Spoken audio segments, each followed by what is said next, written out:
Sido Antonio, ahora a continuación dentro del proyecto Cluster se ha hecho uno de los trabajos en los que se ha involucrado directamente el intercambio de energía, ha sido la integración de los certificados de eficiencia energética en bases de datos y su puesta en valor.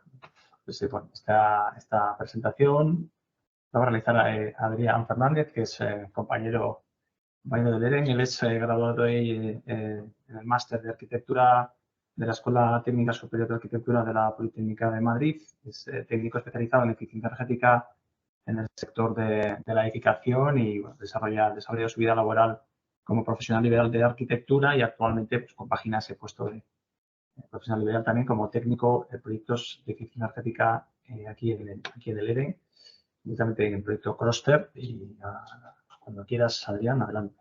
Muy bien, gracias, Alfredo. Bueno, buenos días a todos. Como ya comentábamos, vamos a hablar sobre la integración de los certificados de eficiencia energética en las bases de datos y cómo podemos explotar o sacarles todo el valor de la información que almacenamos actualmente en los registros. Para ello, desde el proyecto Cluster, lo que hemos planteado es un análisis bastante más en profundidad a lo largo de todo el consorcio que forma Cluster, que son, como ya ha comentado Antonio, 11 países europeos. Entonces, en esta presentación lo que vamos a explicar es cuál es el panorama actual de estas bases de datos a lo largo de la Unión Europea, qué barreras están presentando para introducir estos certificados en una base de datos que no en un repositorio, son cosas distintas, y cuál sería el valor potencial de los certificados de eficiencia energética para distintas iniciativas que se están sucediendo actualmente. Asimismo, y para poder ejemplificar un poquito más este valor de las bases de datos y por qué es tan importante bueno, pues tener toda esta información guardada y procesada, hemos propuesto una herramienta de cálculo desde el EREN para ver cómo podemos explotar todos estos datos que tenemos guardados. Como podemos comprobar, este es el estado actual de la información que tenemos de certificados de eficiencia energética a lo largo de los países de estudio, y el color rojo llama bastante la atención actualmente, ¿verdad? Entonces, bueno, a simple vista lo que podemos ver es que los indicadores energéticos sí que son la información o parte de la información que puede tener un acceso más generalizado para cualquier grupo de interés, como pueden ser los propietarios o futuros arrendatarios, diversas empresas, etcétera. Lo podéis, de hecho, ver vosotros a través del registro o de datos abiertos del EREN. Sin embargo, los certificados, como la mayoría de los presentes bien conocéis, tienen muchísima más información. Por ejemplo, de cara a analizar distintos elementos del edificio, como son las envolventes o las instalaciones, potencias, rendimientos, etcétera, esta es una información que, por norma general, sí que se encuentra bastante restringida a lo largo de toda la Unión Europea. Es algo que, además, como ya estamos viendo, reduce bastante el uso de los certificados o de los datos de los certificados para la población o el usuario final, que es al final quien tiene que chequear o poder tomar una decisión u otra en torno a esta documentación. Asimismo, como ha comentado ya Antonio, pues las medidas de mejora es un tema que todavía tiene bastante recorrido por delante, puesto que la mayoría de los países no están ni siquiera enseñando esta documentación. Sí que Inglaterra, Dinamarca y Grecia han hecho un buen trabajo en este respecto, precisamente basándose en la estandarización de su modelo. De todas maneras, ya conocemos un poquito que podemos mejorar mucho en materia de registro y procesamiento de datos. Por tanto, una vez conocemos esta realidad, vamos a ver cuáles son las directrices que podemos tomar. Además, coincidiendo con lo que ha expuesto Pau anteriormente, pues vamos a apoyarnos en la nueva Directiva de Eficiencia Energética de Edificios, para ver cómo podemos potenciar ciertos aspectos de los repositorios que actualmente están en marcha. Entonces, en primer lugar, para desarrollar una base de datos a nivel nacional de certificación, como marca la nueva EPBD, debemos potenciar la interconexión entre las diversas herramientas que ahora mismo están en marcha sobre análisis energético de los edificios, bien sean los certificados de eficiencia energética, que digamos la herramienta más directa o extendida, pero también las inspecciones de edificación, los pasaportes de renovación, que no son obligatorios, o distintas aplicaciones de medidas de consumo, de mediciones de consumo real. Seguidamente, una vez tenemos esta interconexión entre las herramientas que tenemos a disposición, pues deberíamos de trabajar de cara a la integración de la propia base de datos de los certificados o de bases de datos de parámetros energéticos para poder cruzarla con otras bases de datos administrativas, como bien puede ser el catastro, el registro de la propiedad, etcétera. Esto al final lo que aportará es mayor coherencia y consistencia a todos los análisis que puedan ser derivados de esta información. Además, el sistema de gestión y almacenamiento de los datos pues, debe de convertirse casi de manera obligada en una herramienta que sea interoperable para poder potenciar estos intercambios de información. Es decir, al final vamos a intentar eliminar o debemos intentar eliminar esta especie de cajón desastre que son los repositorios y transformarlo realmente en una base de datos que se base en el procesado dirigido y efectivo de toda la ingente documentación que ahora mismo está almacenada. Por supuesto, esto tiene que pasar porque realmente exista un acceso público previo proceso de anonimización de toda esta documentación. Esto, bueno, es algo que si nos dirigimos a la nueva EPBD es algo en lo que se hace bastante hincapié porque no podemos estar gestionando y almacenando muchísimos datos para que luego no puedan ser útiles para el usuario final o para la población, que es el objetivo final. Bueno, además, como vemos que estamos inmersos en un marco común europeo con diversas realidades, como ha comentado Antonio, en torno a la certificación, en este caso también en torno a la gestión y uso de bases de datos, también debemos trabajar entonces en la armonización de este almacenaje y procesamiento de parámetros energéticos comunes. Esto lo que puede ayudar es a que todos los grupos de interés que estén trabajando, que necesiten toda esta documentación, puedan hacerlo, pero además libando entre diversos países europeos que por ello al final formamos parte de la Unión, ¿verdad? Bueno, llegado este momento, vamos a ver qué podemos hacer de manera real con estos certificados o con estos datos de los certificados. De manera más directa, lo más seguro y serán temas que ya habréis visto la mayoría de vosotros, son los mapas de indicadores energéticos que nos pueden ofrecer simplemente con un fácil tratamiento de los datos, nos pueden ofrecer un vistazo a diversas escalas, que es lo más interesante, de cómo está comportándose el parque inmobiliario. También hay otro tipo de herramientas, como pueden ser el apoyo de los cuadernos de bitácora de edificios, que actualmente no están en uso, pero sí que se han propuesto para incorporarse como una herramienta, o la incorporación de estos datos energéticos, como muchos de los profesionales de la construcción que estarán viendo la conferencia saben que se puede introducir o es obligatorio en el libro del edificio, que en España de hecho lleva incorporado desde el año 2000.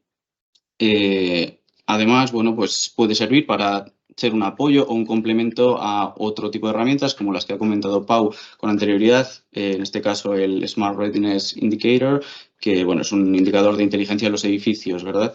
Entonces, apoyarse en los datos energéticos o en este análisis previo puede ser bastante útil.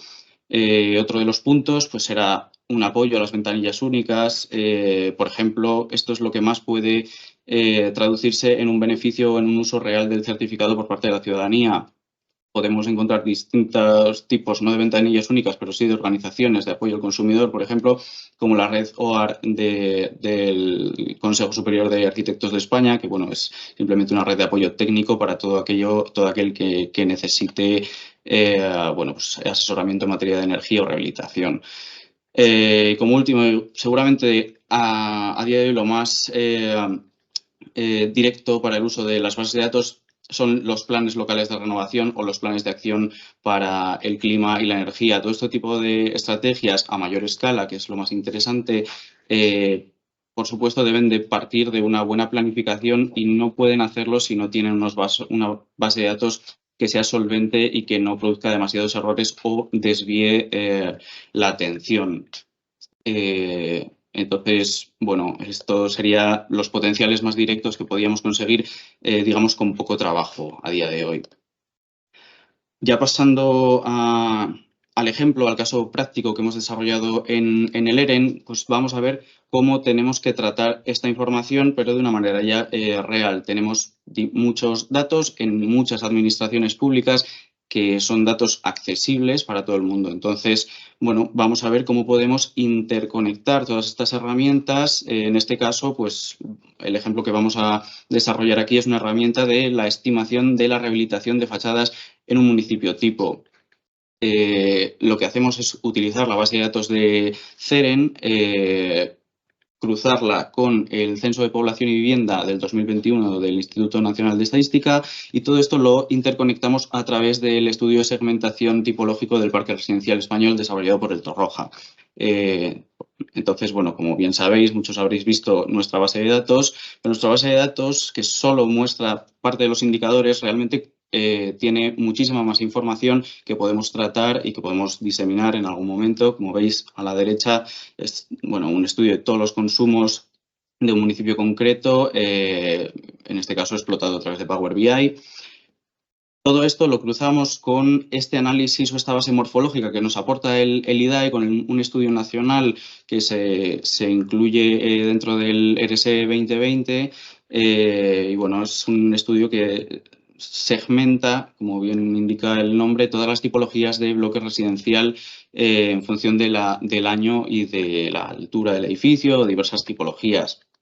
Pues cuando ya tenemos estos números primeros, pues vamos a ver cómo podemos utilizar este censo de vivienda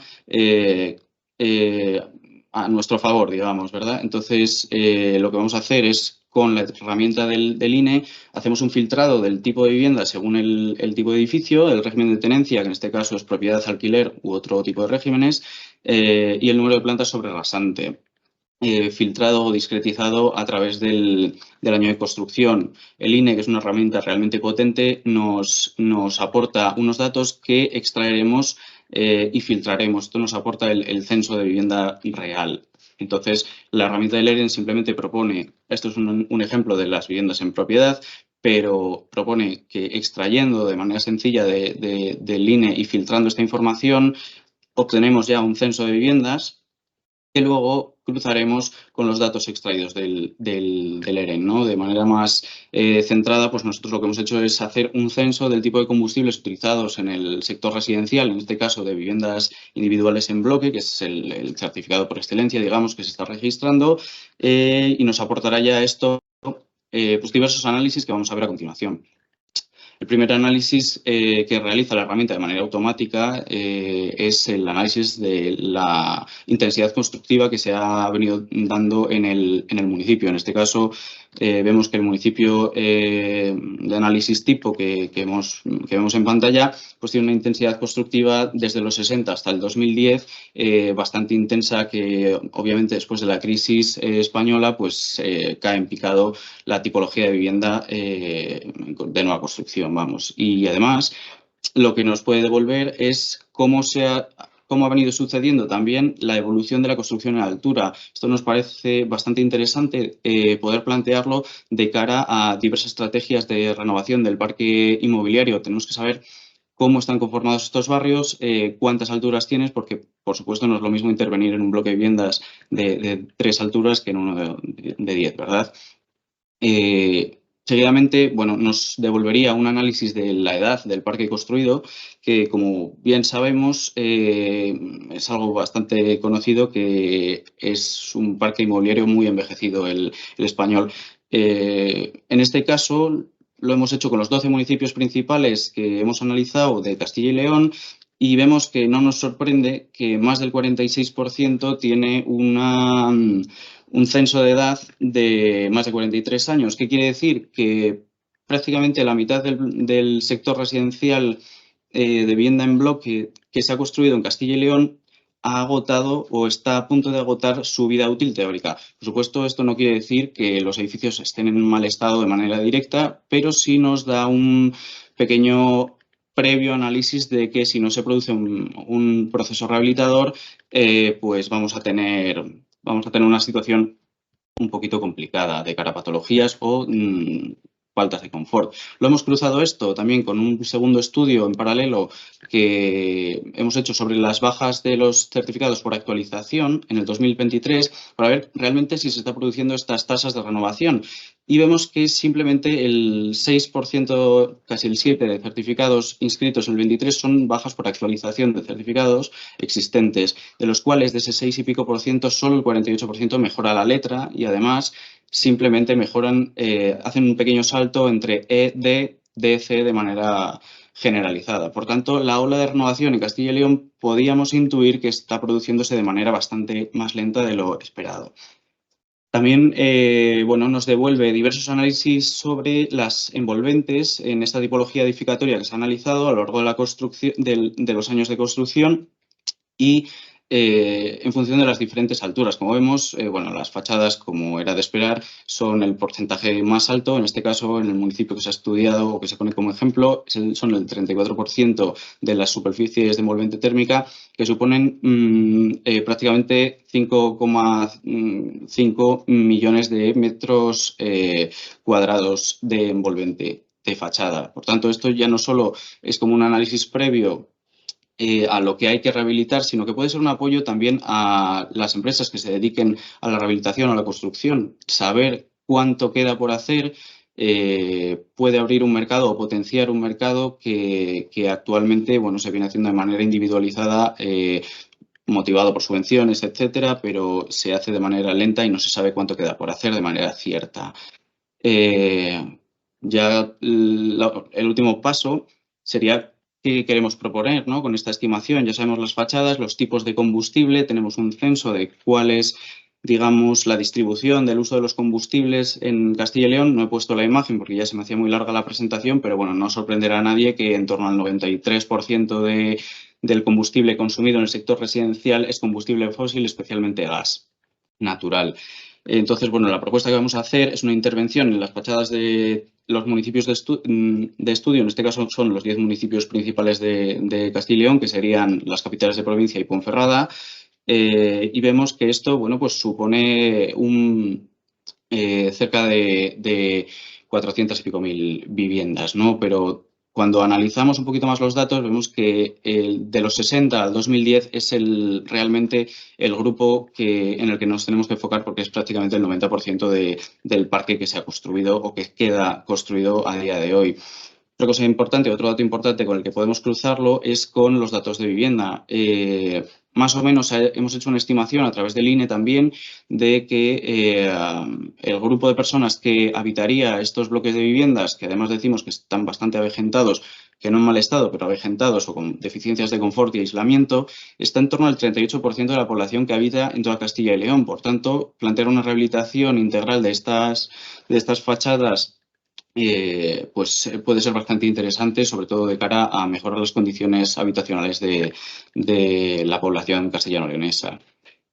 En materia de inversión, y este es un dato que a nosotros nos ha parecido bastante interesante, es cuánto cuesta esto. Es algo que de momento no hemos visto publicado. Seguramente la gente bueno, pues ha echado sus números gordos, pero bueno, hemos hecho una estimación de que rehabilitar todas estas fachadas con una intervención en SATE, que es mucho más que recurrente a día de hoy, podría hacerse con otros sistemas de fachada ventilada, aunque dispararíamos, por supuesto, los costes, pero bueno, estamos en torno a 1.300 millones de euros para intervenir en casi 400.000 viviendas. Parece mucho dinero así a bote pronto, pero si traducimos ese dato, vemos que son en torno a 3.500 euros por vivienda, que bueno, ya vamos ajustando estos datos, ¿no? Vemos que ya no asusta tanto la cifra, ¿verdad? Además, ¿cómo se van a asociar los resultados de esta intervención que planteamos? Bueno, pues vemos que los periodos de amortización son menores a 8 años, lo cual está bastante bien. Que en torno al 17-16% de estas intervenciones se podría plantear en torno al mercado CAE, que es bueno, un mercado de nueva creación, que es muy interesante para incluir en torno a la rehabilitación energética. Bueno, ya cubriríamos ese casi 20%. Pero además nos estaríamos ahorrando en combustibles especialmente fósiles, bueno, cerca de 180 millones de euros anuales en gasto de combustible. Y en energía final, que es una de las cosas que bueno, más va a afectar después a las emisiones de CO2, como bien he dicho, porque la mayoría de combustibles consumidos en residencial son fósiles, bueno, pues está del orden de 169 kiloteps anuales, que vienen siendo en torno a 2.000 gigavatios hora anuales. Es un ahorro bastante importante. Ya como último paso, debemos cruzar estos datos con bueno, pues los nuevos requerimientos de la Directiva de Eficiencia Energética de 2023. En este caso es lo que hemos traducido es esos requerimientos al territorio de Castilla y León. Entonces, bueno, tenemos una estimación de que el consumo global de energía en Castilla y León es del orden de 6.300 kiloteps anuales y el sector residencial viene consumiendo en torno a un 30%, que son cerca de 1.900 kiloteps anuales. ¿Esto qué quiere decir? Que con esta intervención de manera unitaria en simplemente 10 municipios de la comunidad autónoma, si se llevase a cabo, podríamos abarcar más o menos 2 de los años del objetivo. Recordamos, este objetivo es de manera global para todo el consumo, transporte, industria, etcétera. Entonces, bueno, simplemente interviniendo en residencial, que además tiene otros beneficios sociales que también hay que tener en cuenta, pues abarcaríamos 2 de los años. Y bueno, se reducirá en torno a un 9% el consumo del sector residencial que está censado actualmente. Ya para terminar, simplemente para ver otros de los usos que podemos tener con las bases de datos, pues bueno, hemos planteado como curiosidad el dilema que ha habido con el articulado del Real Decreto de certificación en torno a la figura del técnico competente, que de hecho se ha debatido y se ha defendido incluso jurídicamente en este país entre los colegios profesionales. Bueno, pero realmente esto es una situación importante de intrusismo laboral de otras profesiones ajenas al sector de la edificación. Pues parece ser que no. Entonces, vemos que en torno al 92% de los profesionales que certifican, tanto no solo por titulación, sino por número de certificados inscritos, el 92% son profesionales del sector de la construcción, mayoritariamente arquitectos, aparejadores, ingenieros industriales e ingenieros técnicos industriales. En torno al 8% son otras titulaciones, que podríamos decir que es un porcentaje bastante menor y no podríamos considerarlo prácticamente como un intrusismo laboral, ¿verdad? Y ya como dato para acabar, bueno, pues saber que el 75% de todos los certificados que se están haciendo y que ya están inscritos en el registro, pues los están firmando arquitectos y aparejadores. Entonces, bueno, es un dato curioso con el que acabo la presentación y espero bueno, que os haya gustado y que os sea útil. Muchas gracias. Perfecto, muchas gracias, Adrián. Mucha información, muchos datos. Bueno, lo bueno es que la presentación efectivamente la vamos a compartir, tanto la presentación como la grabación. Vais a poder volver a ver y también, por supuesto, estamos siempre a vuestra disposición, tanto bueno, por nuestra parte aquí en el Intercambio de la Energía, atendiendo cualquier consulta y cualquier pregunta que nos queráis hacer por correo electrónico o por teléfono.